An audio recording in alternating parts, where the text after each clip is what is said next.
Welcome to the Holistic Self-Love Podcast. I'm Elizabeth Vallejo, a life coach here to help you build healthy habits for real change. Join me as we explore practical ways to reduce your stress, find balance, and feel your best every day. Welcome back to the Holistic Self-Love Podcast. If you did not catch my first episode, you need to go and see that if you want to understand this one. And the reason for that is because I have a very special guest today. And my special guest today is Lauren Saenz. Hello. Lauren is my ex's ex. Now, I know you guys are thinking this is crazy. And I'm sure a lot of you have wanted to sit down with your ex's ex, so you are not going to want to miss this episode. So Lauren is here to not only tell her story, our story, but she is here because of this person that came into our lives. She has created an amazing course to help women like us not go through this again. So Lauren, thank you so much for being here. Thank you so much for having me. I'm so glad we're doing this. I'm so glad we're doing this. I'm sure people are probably a little bit in shock to see us together. I kind of love that because, like I said, we've all wanted to sit down with an ex's ex, but tell me a little bit about your experience, because what happened was I reached out to Lauren. So I think me and you have talked about women not talking about that, right? Us kind of looking on each other's social media. So we all have that friend who stalks the people that we need to be stalked.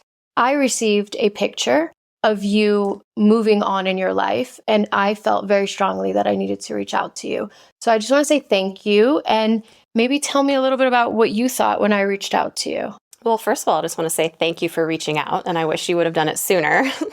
I definitely stalked your social media quite a bit, actually, because something I want to mention right off the bat that I think is important is our ex chose to go a different route with talking about you as his ex.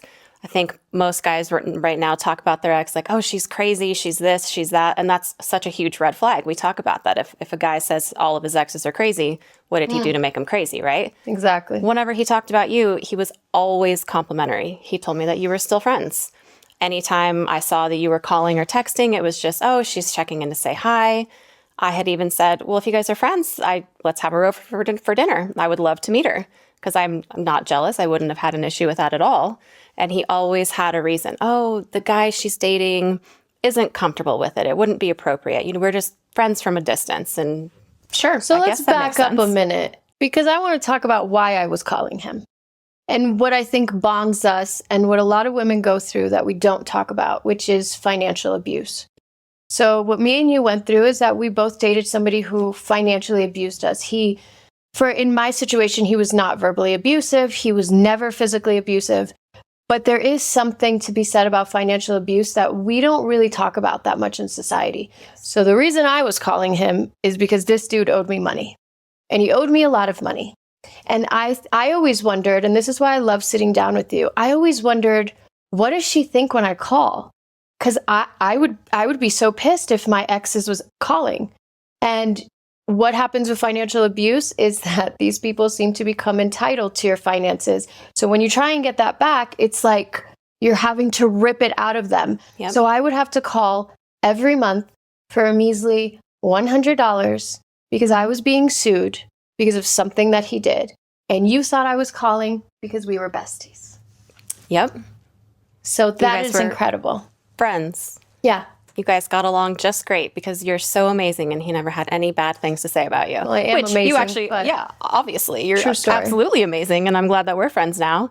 But man, he spun that one really well. So when you reached out to me, I was very hesitant because now I am involved in an issue with him where he is going to owe me money.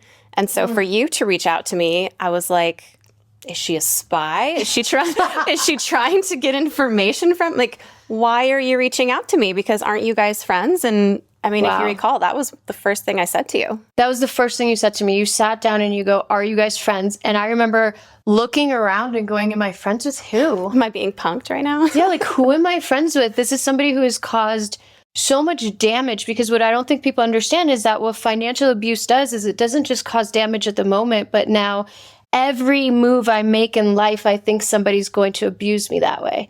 Even in my present relationship, it's like, you have your bank account, I have mine. There is no mixing. And that is due to that financial abuse. So tell us a little bit about because the audience heard my story last week. I want to hear what happened when I got divorced, because your relationship moved very quickly. We actually have the exact same timeline, which is really creepy. So tell me how you got involved with him. So I met him at a restaurant in mid-2019, and he was the manager of the restaurant at the time. I had just come out of a really nasty divorce that did leave me in a really bad financial position. Hadn't really dated anyone in a while, and he was really fun. I mean, my ex-husband was violent and evil, and so coming out of that, meeting someone like our ex who's just party all the time, let's have fun, not take life seriously. It was the exact opposite of my ex-husband, and so that's probably what attracted me to him. I mean, and if we know anything about abuse, is that when we are abused and then we meet somebody that seems like they're so different, well, at least I'm not being physically abused. At least I'm not being verbally abused. That's why I feel like this is such an important subject, because we don't speak about financial abuse. And again, financial abuse could be your mother, your sister, people in your life, a business partner. We just happened to share that it was someone that, I hate to say it, because a lot of times I think, was it real? I think that's something I told you a lot. Like, was that relationship real? Well, it was for me.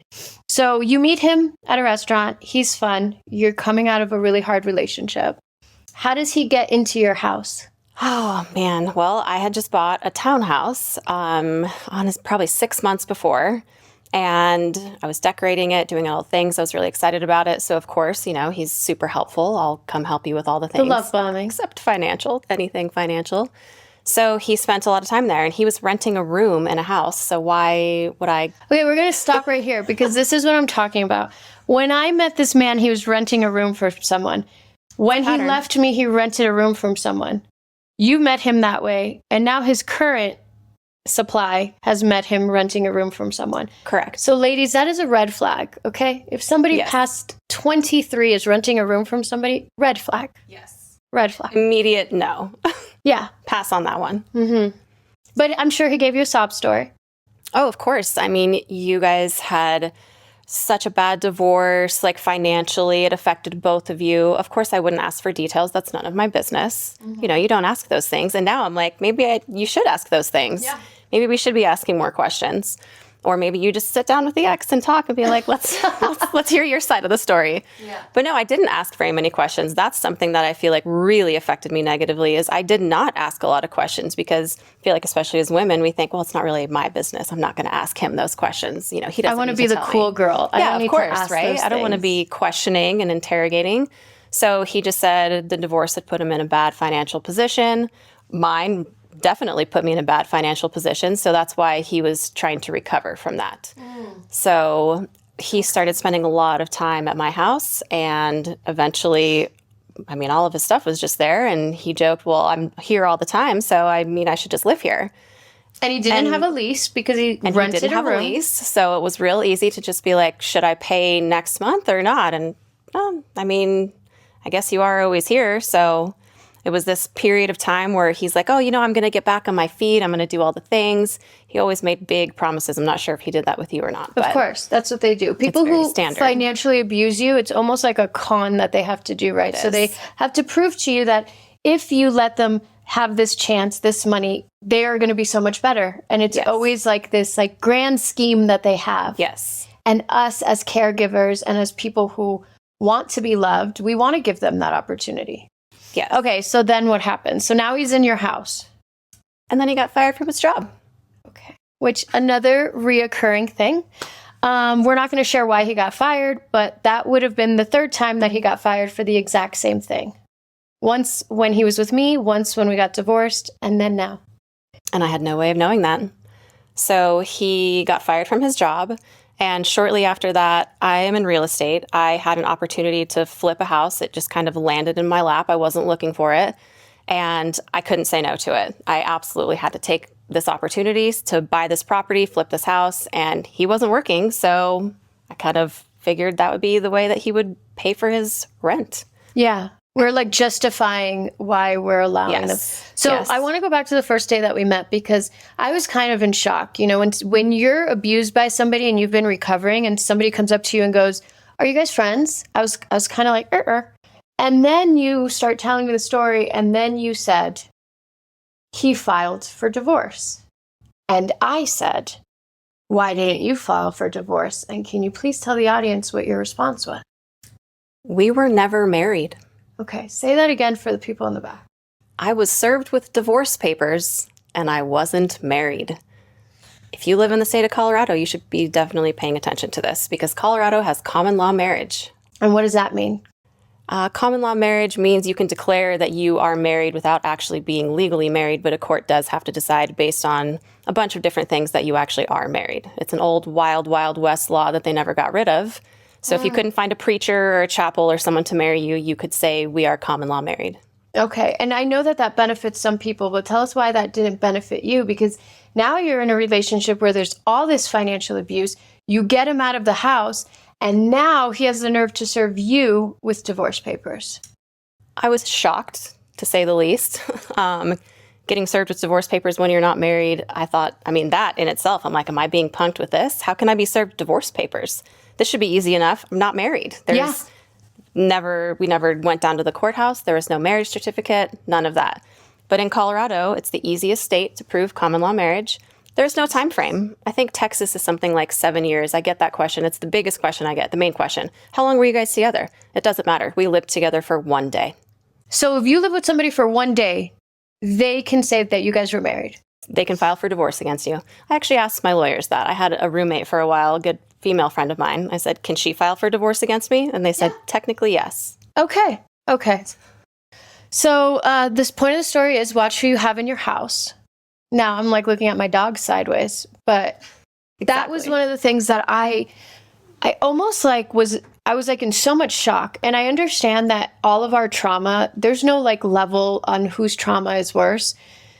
But I had spent so many years in shame of like the financial abuse that he did, feeling like, okay, did this even exist? That when I heard your story, I immediately felt horrible for you, because I was like, oh my God, he put somebody through something worse than me, right? But it was the shock of, how dare you live rent-free? Am I not mistaken by saying he lived rent-free? That is correct. He never paid a single bill, which I proved in court. Yes. Because then, and we're going to get to that, how you had to then prove all of these things. But then to meet somebody like that, I'm watching you tell me that he never paid for anything, and then has the nerve to sue you, to serve you with divorce papers. So what was he asking for in this divorce that was never a marriage? He asked me for $300,000 and spousal support. Okay. Oh, even like I've heard this story, and even saying it now, like my stomach hurts. So $300,000 in spousal support. Yes. So let's just take a deep breath on that one. I mean, seriously. Because I sometimes, like I said, it's not that I went through more, but Jesus Christ, like the fact that he had the balls to ask you for that after living rent-free for how long? 4.5 years. 4.5 years. So it's kind of like that entitlement that comes with these people, right? Because we've talked a lot about, well, is he a predator? He doesn't put his hands on women, and he doesn't, I don't know if you went through verbal abuse from him, but the abuse is there, and it comes with, he's looking for something. He's looking for a home to live in. He's looking for someone to take care of him. So it is predatorial. Absolutely. I almost feel like that's worse, because at least, we don't talk about the financial abuse. There's such a huge shame surrounding it. I don't feel like that's something that we talk about with other friends. If it was a situation where I'm like, oh God, this guy like beat the shit out of me, everyone's going to say, he's got to go immediately. Yeah. You need to leave that situation. But if it's, he got fired from his job, he's not providing financially. He says he's trying though. It's like, that's relationships. Like, just keep at it. It'll be fine. It's almost like this need, and it's like this thing in society where it's like this need to be loved, that we will just allow anybody to come off the street as if they're a stray puppy and we're going to fix them. Right? Because, in my case, I have never been through any sort of physical abuse, but he was better than the guy before. And that's why he stayed for so long, because that's something that I justified. I mean, he wasn't my ex-husband. So I want to talk a little bit about, because I can kind of tell you my experience, but I would like to hear your part. So now you're here with this guy. He's living in your house. He's telling you that me and him are friends and what a great person I am and all this stuff. Did he ever talk to you about like why we got a divorce? Or, I mean, if somebody tells me it was a really hard financial divorce, I wouldn't call that person my friend. And I'm not coming from a place of like, Lauren, why didn't you see this? But another thing that me and you share is that we're both in sobriety. Again, the timelines are incredible. You got sober and dumped him at the same exact time I did. So did you ever think that like, wait a minute, his story's not making sense with the finances? Because I kind of want the audience to understand, how do we get here? Also, like, did you notice that? Because according to him, he was the reason I got sober. Oh, yes. He gave himself lie. A lot of credit. Yes. For a lot of things. And again, if you've heard the episode before, you know that this is not true. And if you haven't, I'd ask you to go back and listen. But did you ever see, like, are these red flags that he had a problem with finances in his last one? He's living in a room. Now he's in my house. Yes, there were so many red flags that I ignored. It's actually horrible to think about. I feel like as women, we have such great intuition, and no one is better than gaslighting us than ourselves. Yes. Honestly, like we gaslight ourselves so bad. We see the red flags. We feel it in our gut. Like, oof, no, that doesn't sound right. That doesn't feel right. All the things. And then we like backtrack. Like, no, it's fine. It's fine. Maybe he just doesn't want to, I don't know, tell the whole story. It's fine. It's probably his business. Not a big deal. I don't want to push I don't need to ask. I don't want to be that girl. Oh yeah, we're great at gaslighting ourselves. Yeah, I don't think people talk about that enough. And I think what you were saying about like how we don't talk about the shame that comes with the financial abuse. It's like, I know so many women right now that are carrying their entire load of their family, but in turn have a supportive partner. Right. That is not so much what we had. That is what he thinks he was. And in all fairness to this ex of ours, I was with him for 7 years, and for 5 years, I thought he was a great partner. I did not pay all the bills. My financial abuse was a little bit different than yours, but those last 2 years, it was somebody completely different, which is where that love bombing turns into us gaslighting ourselves. Because then I started saying, well, is he depressed? Is it his age? Is it a midlife crisis? Is he not happy here? And you went through something similar where he just kind of flipped on you. Now, as a life coach who works with a lot of women that deal with this stuff, I know that it is a facade that you could only have for so long. Absolutely. And what's funny is he couldn't keep it going as long for you as he did for me. So I started asking more questions. It was going to end very soon. So tell me about that moment where it kind of switched for you and you were like, oh, this is not the person. So we never shared any finances. And over the past, 2.5 years that we were together, we decided, okay, we're going to actually hustle, save money. Like, I really want to buy multiple properties. What would have been this year? Okay. This year was like the 5-year plan. So at the end of last year, I started asking him, how much money do you have saved? How's your credit? Are you improving on all those? And I'm showing him like, look, my credit's up over 800 again. I've got money saved. Like, how are you doing? And he would always have very vague responses. Oh, pretty good. Not too bad. Pretty good. It's getting better, but nothing ever specific. And I would ask for specific numbers, but there was always like, oh, I got to go do this, or I got to run out the door right now. I got to, let's talk about it after dinner. There was always an excuse. Mm-hmm. So I kind of lost my shit, actually, to be honest, and told him I got the computer out, pulled up the bank that he was banking with and said, log into your account right now. Oh, wow. I want to see. So you put him right on the spot. Right on the spot. And he tells me, I don't have that bank anymore. Wait. But you've already stopped drinking. Oh, I was 2.5 years sober at this point. Yeah. Okay. Because one thing that I would like to talk about is that I can't help but think that he must have been so freaked out when you stopped drinking, because when I stopped drinking is when I started catching on to all the things that weren't being handled. Absolutely. And weren't being taken care of, and that I kind of just let him get away with. So now we're sober and we don't let anybody get away with anything. Nope. So you start noticing these things. Yes. I was actually hoping that he would also quit. I don't know if that was something that I would never ask anyone to do that. It was more of, I'm going to do this. I'm not going to be drinking alcohol. So maybe if you want to, I don't know, 30-day challenge, something. I really, really hoped that he would. What was really frustrating, because we're fixers, of course, is, it started as a 30-day challenge. I was just not going to drink for 30 days. And so now here I am over 3 years later. Oh my God, congratulations. Thank you. Cheers to that. Yeah, cheers to that. Love that. I love this for us.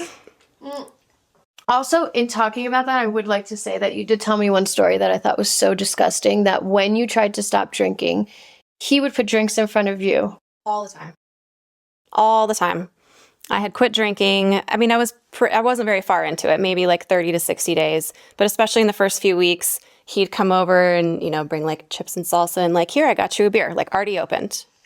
I'm like, do you not remember I'm not drinking? And he's like, oh, no, I totally forgot. Well, why don't you just start tomorrow? I already opened it. So manipulative. Well, because if you get sober, you're going to, it's like he was like, oh shit, it's happening again. Oh, for sure. Looking back, that's exactly what he was Now that we're being transparent, I had a friend send me something that you posted. Because like I said, you ask a friend or a friend finds out, they're going to stalk you forever. And she sent me a post of you talking about how you were sober. And she kind of predicted this. She said, let's see how long it lasts. Did you take bets? now that she's sober. Yep. So I love that you understood that, like, okay, this is kind of weird, right? Because this is a man that told you he helped his wife get sober. Yep. It was all because of him. He brought you out here, got you sober, got you into all the treatment programs because he loved you so much. Yeah. Mm-hmm. That's definitely not my story. No, it is definitely not. Well, when you say things like he put drinks in front of you, the experience that I had was a lot of, well, because of you, we can't go on vacation. Because you couldn't handle your drinking, we can't go out to nice dinners anymore. It was almost like I ruined it, which I would just like to say I've been on amazing dinners and amazing trips with amazing men sober. So It wasn't my sobriety, it was him. Well, I became less fun. That was his thing with me. Oh, that's what he said. Yeah, I don't know how to have fun. And again, I feel like I have a lot of fun. Yeah. I feel like I have more fun. Well, because I know you on a personal level, I just saw your fun trip with your new boyfriend, and it seemed really fun. Oh, God, it was incredible. Yeah. Okay, so now you're starting to figure it out. And then tell me what happens from there. I mean, honestly, shit really hit the fan when I put the computer in front of him and was like, I'm done asking you questions. I want to see. Show me. And he told me at that point, I don't even have that bank. You're with someone for 4 years. You assume you know, I don't know, what bank they have? Yeah. And he tells me, I don't have that bank anymore. I'm like, what are you talking about? When did you close that account?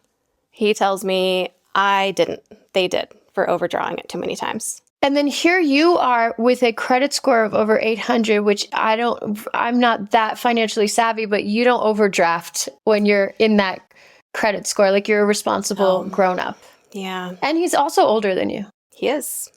Okay, so now you're in court, because it was a real court with a judge and everything. I had to go to a trial, yeah.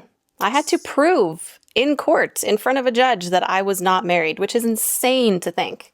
When I started dating my boyfriend now, just getting to know each other, he asked me, we both asked each other, so have you ever been married? Obviously I have, but that's a weird thing to tell someone. I might be married right now. I just don't know yet. I'll let you know after a judge decides. Like, what is that? I don't know if I'm married yet, but I'll let you know once everything gets filed. So it's a real trial, right? That's what boggles my mind, is like, you're in a real trial with a real judge and you're having to prove. So how did you prove that you weren't married? So in Colorado, you still need to obviously bring proof. So the things that you need to bring are, you had joint bank accounts, you filed tax returns together, he paid 50% of the bills, those types of things. We didn't have any of those. So I brought in all 4.5 years of my finances showing that he never paid a single bill, not one, not any utilities, nothing. Everything was only in my name the entire time. We never filed taxes together. We never had any joint bank accounts, nothing. Thank God. But tell the people what he did pay for. Netflix. It's like I'm in a weird soap opera, and I'm still like, So this man paid for Netflix, brought that into an actual trial to be like, this is what I paid for. Yeah, that's not all he brought. It was so embarrassing. And the fact that I spent so much money doing this is still, I still feel like I got punked. I don't even feel like this is real. He submitted photo evidence to prove that we were married of his hand, just wearing a ring like a girl would pose, like taking pictures. Okay. And when I saw the photos, I immediately knew that, I didn't get him a ring. I'm pretty sure it was the ring from when you guys were married, actually. Well, at least one of us kept the ring. There you go. I knew the photos were taken after I had kicked him out. So my lawyers requested the metadata for the photos. Oh, brilliant. And instead of his lawyer and him doing the smart thing and just removing it from evidence, they actually gave it to us. And he actually took these photos 3 months after I kicked him out and just went around his house and posed and took 5 pictures spaced 30 seconds apart. And my lawyer ripped him apart in court. So from what I understand, now he's not a credible source, right? So now somebody who's like blatantly lying in court, he can't be found that you guys were married. So you obviously won.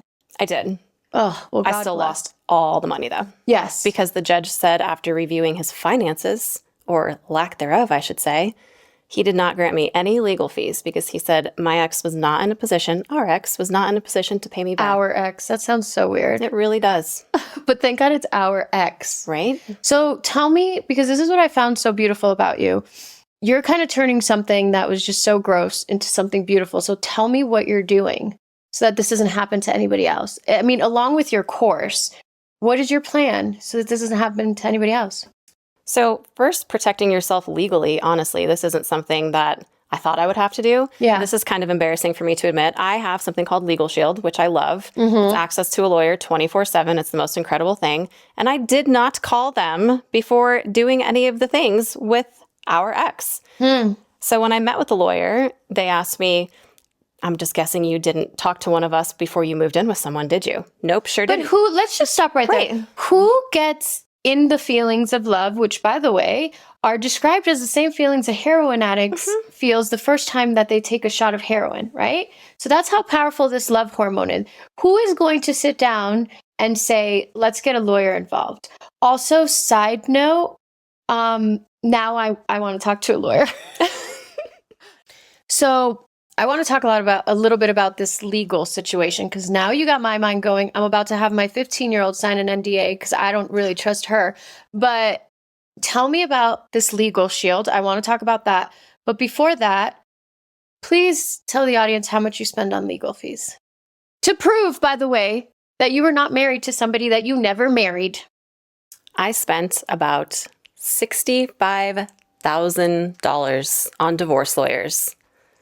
And I have nothing against my lawyers. I had an awesome, all-female, badass firm. Love them. Incredible. But really, I had to hire divorce lawyers, and I'm not married. And he was asking for $300,000. Did you ever think to settle with him? Absolutely not. No. You were going to spend the $65,000? I take that back. In the beginning, yes. Okay. I wanted to just pay him something to walk away. Okay. So before I was represented, before I hired this firm, I think I interviewed 7 or 8 different firms. They all told me roughly the same thing. The 2 questions that I asked all the firms that I interviewed were, what's my best case scenario and what's my worst case scenario? And my worst case scenario, because he never paid any bills, wasn't that bad. He wouldn't have gotten that much money, even if they determined that we were married. Oh my God. So I met with him and explained this to him. And we literally met at the courthouse because he said, I don't trust you. I don't know if you're going to do something shady. I'm like, which, by the way, I just want to add that this is a very, very natural, something an abuser would say, right? Of course. Because then now they want to make you the person. Of course. Oh, because I should have never let you put me in this situation.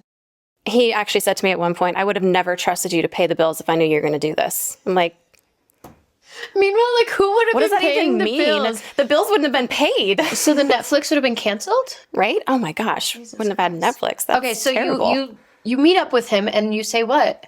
I explained that to him. I met with all these different attorneys. I'm not really sure how many you've interviewed, but here's the best case scenario and the worst case scenario. So even in your best case scenario, if you win all of this, you understand you don't get very much money. So I will give you a little bit of money now. Okay. We will sign whatever we need to sign and walk away and be done forever. Okay. Let's just sign what we need to. And he told me, unless you're giving me $300,000, we have nothing to talk about. It's so disgusting. Like my stomach literally hurts. Wow. So he went into a situation with no money, lived off of you, and then had the audacity to think he was entitled to $300,000. Yes. And then you spent $65,000. So tell me why you're so passionate about Legal Shield, because you said something where you said, I should have done this before. Now, obviously, we've already talked about why we don't do this stuff when we're in love, because who thinks about the legal stuff when you're in love? It always boggles my mind that people get upset over a prenup. It's like, right. So you don't want to protect yourself when you're going into one of the most emotional things, which is a love affair, which afterwards you are so distraught that you can't think clearly. So tell me a little bit about what Legal Shield is and why you now will not go anywhere without it or make any big decisions. Legal Shield is a membership-based service. You pay a monthly fee depending on what you want. If you just want like the standard one, it's a certain amount, or if you own a business. For specific businesses, I think there's upgrades that you can get, but it covers you, your spouse, and your kids, and it gives you access to a lawyer 24/7. If you have an emergency at 2:00 in the morning, you call this hotline, give them your member number, and a lawyer will get on the phone with you. Oh my God, so you had this, and you did not use it. So embarrassing. I will admit this. Yes, so embarrassing. I've had Legal Shield for years, and I didn't call them before I moved in with someone, or allowed someone to move in with me. Wow. I didn't know I needed to. Yeah. So that's another reason I want to talk about this. I'm not sure it matters so much in other states, but in states where common law marriage is a thing, absolutely. If you are going to live with someone and either of you own property, even if you don't, if one of you makes more money than the other, which, hello, isn't that every situation? Yeah. Nobody makes exactly the same amount of money as whoever they're going to be living with. Yeah. Meet with a lawyer. My lawyers told me if I would have had something called a cohabitation agreement, that establishes our relationship. It would have established our relationship as landlord and tenant, and therefore we could not have been married. That one document. That one piece of paper would have prevented him from filing for divorce against me. And like, how would you have even known this? That's the crazy part. What I find that's beautiful, because I don't think there are any coincidences, is that you had to go through this so that you can tell other people. Yes. Right? So imagine my surprise where I reached out to you. The reason I reached out to you was I was very, I just kind of did it on a whim, which I try not to be that way anymore, because when you are in sobriety, you try to think things through. And you were so quick to respond to me. But honestly, in my head, I was like, there's no way she went through what I went through. And you went through even more. And more things that are now pushing you to help other people, because, you know, this has a big reason to do with why I became a life coach. So tell me a little bit about this course that you're doing. So my course is called Relentlessly Authentic, and it's healing from toxic relationships. I feel like in any toxic relationship, there's this period of time afterwards. First, I'm going to say a quote that I love that made me write it. The only person I ever lost and needed back was myself. Yep. I think that's so true, that you really just lose yourself. And then when you come out of these things, you're like, what happened? And how did it happen? How did I get here? And who am I really? Like, what am I doing? So I think what we didn't mention is you're a very successful, self-made woman, smart enough to start using Legal Shield before you even met him. So a lot of people, that's why I think there's so much shame with the financial abuse. It's like, well, how did she get there? Well, how did she let that happen? It's like, well, because I'm being pumped with love hormones. And then, like you said, you're gaslighting yourself. Yeah. So how was I ever supposed to really see through all that? Not to mention, from a life coach's perspective, the brain damage that was caused by your first husband, your only husband, by the way, let's just be clear. So what a lot of people don't realize that this abuse does, it's not brain damage to where I can't drive a car or I can't drink a cup. It's brain damage in the form of I don't trust myself. That's where the gaslighting comes in. How could I know better? I don't know better. Believing everything that your partner says, because in your past relationship, you had to protect yourself. You're in fight or flight. If you don't believe everything he says, it's a fight. So if you, as a life coach, if I separate myself as your ex's ex, because it's what I've had to do in my own journey, if I separate that, you were the perfect candidate. Oh, I realize that now. Absolutely. The perfect candidate. You owned your own home. All he had to do was not be violent. Like, that's it. That's how low the bar was. Yeah. Just not be violent. Just not be violent. Wow. Yep. Okay, so tell me, going back to your course, so it's how to heal from a toxic relationship. So what are some tips that you would actually give somebody? it's just finding yourself again and putting your focus where it should be. One of the things that I want to make sure people know with our podcast and our episode talking about this is that we are not focusing on the person that we dated. This is very much to make people aware of what we've been through, because again, women don't talk about these things enough, I don't think, and how to move on from these things. And the good that we'll do from talking about it, and you and your life coaching and me with my course, I think that there's so many people that we could help just from hearing this. I mean, I feel like this is a funny part about when I met Lauren, is she literally looked at me and said, "You are not the first ex's ex I've sat down with." And I said, "Oh my God, this woman's out here changing lives." I come from, I was raised in South Florida and in Miami, where it is 2.5 women for every man. So it's a very competitive situation. So even when you were, authentic enough to tell me that you stalked my Instagram, have I looked on your Instagram? Yes, but I had to make a boundary with myself, because it was almost like I was trained to go, "You're not that girl. You're not that girl to think another girl's better than you. Like, we're moving forward." Also, I had to protect my nervous system, because what I have learned in all of this is that while I was divorced and moved from a beautiful home into an apartment, and I was being fed what his new life was, now I see that none of that was true. So I've had to almost essentially relive and re-heal those wounds that I thought were so closed. So it's been really interesting when we put our stories together. Like, oh, wait, no. So he got fired for the same thing? Like, I'm not crazy? Not to mention there was another incident that I learned about. Or like, oh, so then you got sober, and right after you guys broke up, because there was no divorce. There was never a marriage. But it was very, very warm and fuzzy to know that it wasn't anything I did. It wasn't anything you did. He didn't dispose of me. He didn't dispose of you. We just didn't serve him anymore because he was a predator. He was a predator. Absolutely. What he saw in you and what he saw in me is essentially what these abusers see is what's lacking in them. So then they latch on and they take ownership of what's ours. I'm pretty sure he said this is our home a lot. He did. And actually that was brought up in court. Really? Mm-hmm. What do you mean? Facebook posts, actually. He used Facebook posts as evidence when I said, like, oh, we bought a house. And they're like, you said we. I'm like, I thought that it would be too disrespectful to put I bought a house because the guy I'm dating doesn't have any money. I'm not going to post that on Facebook. I mean, of course, but if you move in together with someone, you say our house. You don't put the financial details on social media. And then on the flip side of that, right? Because I get an alert on the group chat that he bought a house.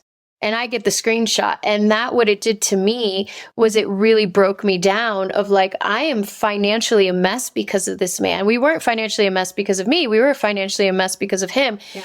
But then now he's moved on and he's bought a house. And what I can tell you, I'm sorry, I just feel like laughing in my head at the thought of him saying we're friends. What I can tell you is that it's been really, really beautiful to watch karma. And what I mean by that is that I knew from the beginning that it was not my place to call you. I've been wanting to call you for 6 years. And I said something to you when I first met you, which is I have been praying for you for 6 years. I've been praying over your finances. I prayed over your car. When you got a house and I saw that you guys got a house, I prayed over that house because I didn't have it in me to send love and light to him. And what people don't understand is we don't have to do that. But I had everything inside me to protect you. I swear I felt that from you. I swear I did. Because, yes, of course, I stalked your Instagram constantly because I was like, oh my God, I would be besties with this girl. Like, why can't she just come over for dinner? Like, if you guys are friends, like, why can't we meet? I was so disappointed. Yeah. There's not a single time where I looked at your social media and was like, oh, this girl. I was just like, oh, this girl, we'd be besties. Oh my gosh. Like, why can't we hang out? I mean, just to be fair though, if you're stalking my social media and you're going, ugh, all I'm trying to do is help women. So that just sounds like a personal problem. But I can see how our society does that. Why is she prettier? Why is she this? Why is she that? Like, I think we are both equally gorgeous. There's things I find familiar, but he doesn't have a type. And that's what we've learned. I think we're so much alike. But I'm talking about like, he doesn't have a type. Right. And we kind of might have found his new supply and realized he doesn't have a type. His type is what can you do for me? What can you do for me? Who's my next place to live? Yes. Who's my next? But I do remember I think that's something that like I said, we don't talk about is I didn't have it in me to send you anger or send you hate. I couldn't stop sending it to him. So I just didn't send him anything. I actually send him mirrors, which is a really great exercise. You send people mirrors and you imagine them in front of them so that whatever they send out in the world, they get back. But going back to the karma, it's been so healing that for so many years I was so quiet. And, if you ask my partner now, he'll tell you that this man hasn't been a part. He doesn't come up in conversation. We don't talk about him. And to kind of see like, oh, wait, no, it was karma and she has her own timing and it wasn't my job. And it wasn't my job to reach out to you. Now, do I wish I would have? Yes.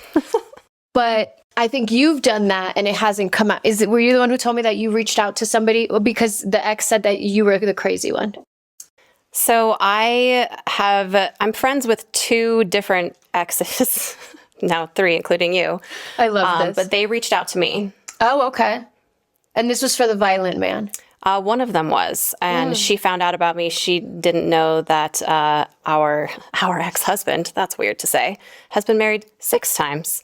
I am ex-wife number 3, and she is ex-wife number 5. Stay tuned for that podcast, because that is one that we have to just talk about. We have to talk about your dating history, because I want to make it very clear that you were not somebody that was weak or that was all these things. You were just the perfect, you were the perfect supply for him. And we don't talk about that enough. No. I was also, in my active addiction, and it wasn't great. And now I see that he saw me as somebody that was very vulnerable. There was a lot of things that I needed. Okay, so back to where we are now. It has been proven in a court of law that you are not married. Yes. And you are in a new relationship. I am. And that is another thing that I would love to have another episode about too, tying in with your toxic relationships. But just talk a little bit to me about how, I think I get this a lot with my clients, how hard is it to go into a healthy relationship after you've been through all of this kind of toxicity and abuse? It's very difficult. And I think that's something that people don't talk enough about either. Having healthy communication and actually having someone who wants to work on things, trying not to overreact to things. I will fully admit that I do this. Now I'm quick to cut people off, probably too quick. Yes, I agree with that statement. Lauren tried to cut somebody off the other day and I was like, okay, we're like a couple months deep into this new friendship. How do I nicely tell her maybe she's overreacting? But maybe you figured it out on your own. And you called me and you said, I think I moved too fast. And I was like, now, again, as a life coach, I know what your brain is going through. You're in protective mode. So if you weren't aware, it's the equivalent of if I fall through a hole, I'm going to be careful of the next steps that I take because I don't want to keep falling through that hole. That's what your brain is doing. Yes. So you have self-awareness. I love this for you. Thank you. You're my life coach. I feel like I'm everyone's life coach. I'm going to start sending you guys invoices. But so what are the struggles that you're seeing in your new relationship? Believing that it's real. Believing that it's the other shoe's not going to drop in 5 seconds. Like that there's an ulterior motive. Because I feel like, especially coming out of toxic relationships, that's what we're so used to. Like, what's your angle? What are you actually trying to get from me? Like, who are you really? Really, they're like, I just told you we're talking all the things. Like, I've told you all the things. And you're like, yeah, but that can't be true. Yeah. And it's also not only giving ourselves grace, but like the poor men that follow these men. I am just in the healthiest relationship I've ever been in. And sometimes I look at him sideways like I'm waiting, like you're saying, you're waiting for this person to change. And this is coming from someone who our ex was consistent for, by the way, I don't know if he was consistent or if I was drunk most of the time, but there was consistency there that I imagined in my head. So I do look at him like, what's going to happen? Are you going to do something? Like, or I don't know if you feel this where you constantly think you're doing something wrong. Oh, yeah. Like you want to check their emotions and constantly. You take them on? Constantly. You can feel a vibe change and maybe it's just because they're tired and you're like, are you okay? What's wrong? Are you mad at me? Mm-hmm. Did I do something? And then of course they're like, no, it's fine. I'm just tired. And you're like, oh God, something happened. He doesn't want to tell me. He's upset. Yeah. My partner was really tired yesterday and I gaslit myself into thinking I did something wrong. I think that another hard thing that I have too is believing that he's not going anywhere. like believing that like it's okay for my nervous system to be okay, to be vulnerable, to not jump up and constantly be doing stuff in the house or doing stuff. And I've been trying my hardest, especially when the holidays come up, in reminding myself that this is the life that I prayed for and this is the life that I wanted. So I have to be present, because if I'm not, it's literally going to pass me by. And we're very quick to break up with somebody because we think they're boring. It's not that they're boring. It's that our nervous system is not used to the peace. Yeah, absolutely. I really feel like from toxic relationships, that part of our brain is permanently damaged. I will absolutely say that. I don't think that you ever like fully heal from that. Like, I don't think either of us are ever just going to forget the things that have happened and not be affected by it. It's how quickly we can bounce back from it and be like, okay, I recognize what I'm feeling right now. Like, this is from the other relationships. This that I'm feeling doesn't have anything to do with this relationship. This is the past experiences creeping back in.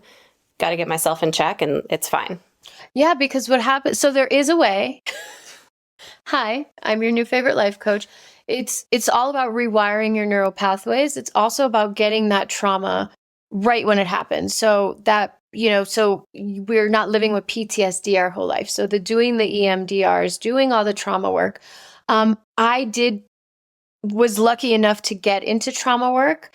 What has happened now in meeting you is that there's a lot of stuff coming up. Like even in our conversations, I go, oh my God, I didn't even remember this. And a memory comes up. So that's what I'm working on in my own therapy. But there is a lot of rewiring our neural pathways that we can do. One of my favorite affirmations when I'm feeling like that is, I am safe, I am loved, and I am here. Because I am safe. I am not in an abusive relationship, and I'm not in a relationship where I'm going to be gaslit, which to me makes me feel unsafe.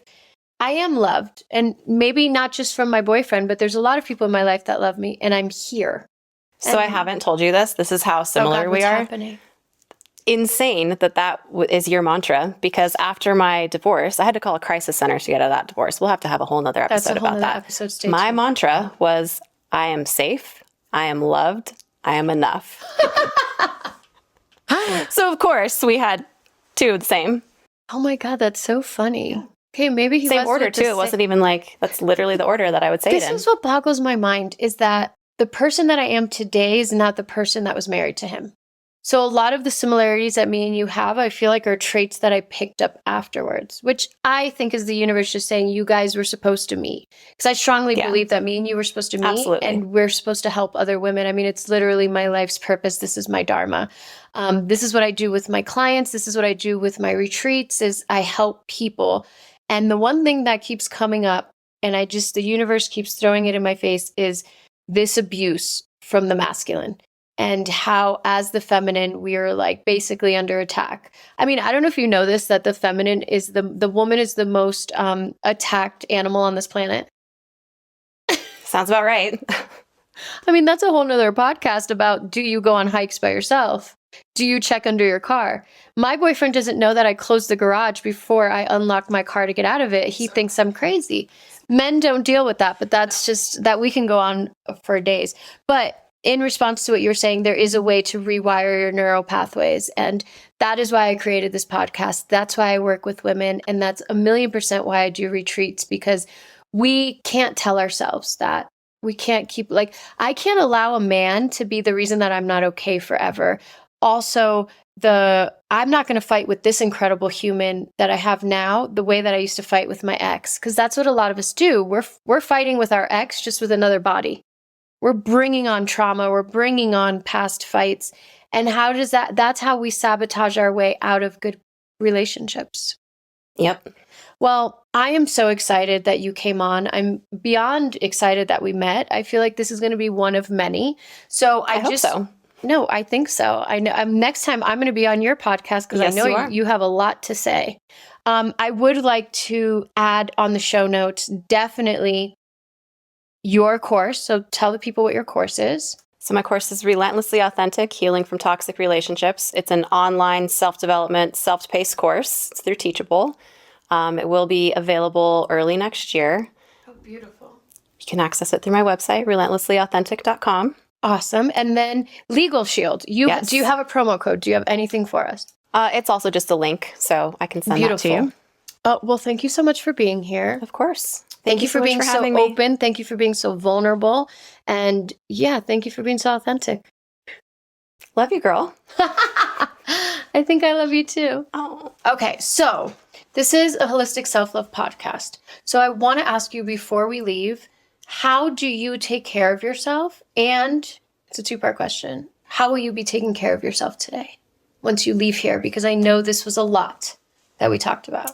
Yes, it was definitely a lot. One of the things that all of us have done today that I try to do as much as possible, such a simple thing, honestly, is take a deep breath. I have to remind myself of that all the time because I feel like when we get stressed, it's just natural. You tend to hold your breath when you're stressed or you're thinking about stressful things. So I try as often as possible, just take a deep breath. Awesome. Do you do like box breathing or any, like box breathing is where you breathe in for 3, out for, hold for 3. I feel like that's just the greatest way. Also, just a little tip. If someone is freaking out, don't tell them to breathe. Just start breathing and they will mimic your behavior. Yeah. And so you're just going to continue to breathe today. Yep. Awesome. Just keep breathing. Well, thank you for sharing your habit with us. Thank you. I love having you here. I love being here. Thank you so much again. This was great. Thank you so much for tuning into the Holistic Self-Love Podcast. I hope you loved everything that you heard today and you pick something up that you can use in your own life. Please remember to subscribe to my YouTube channel and tune in for next week.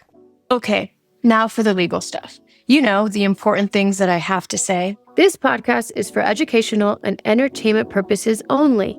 I'm just a life coach, not a licensed therapist, not a licensed psychotherapist. This is not a substitute for advice from a doctor, therapist, or any other qualified expert. Got it? Great. See you in the next episode.